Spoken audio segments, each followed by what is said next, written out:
তিস্তার পানির ন্যায্য হিস্সা আদায়, ভাঙন থেকে তীরবর্তী বসতি ও কৃষি জমি রক্ষা সহ তিস্তা মহাপরিকল্পনা দ্রুত বাস্তবায়নের দাবিতে আন্দোলনরত উত্তরবঙ্গবাসীর সঙ্গে সংহতি জানিয়ে সমাবেশ ও মশাল মিছিল করেছেন ঢাকা বিশ্ববিদ্যালয়ের শিক্ষার্থীরা।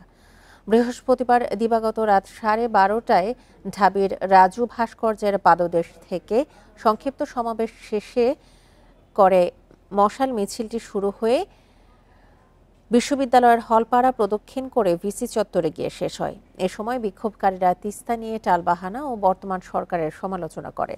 সমাবেশ থেকে শিক্ষার্থীরা বিভিন্ন স্লোগান দেয়। একই সাথে তিস্তা নিয়ে ভারতের ভূমিকার কঠোর সমালোচনা করে তারা। সমাবেশে সংহতি জানিয়েছে ঢাকা বিশ্ববিদ্যালয়ের কয়েকজন শিক্ষকও।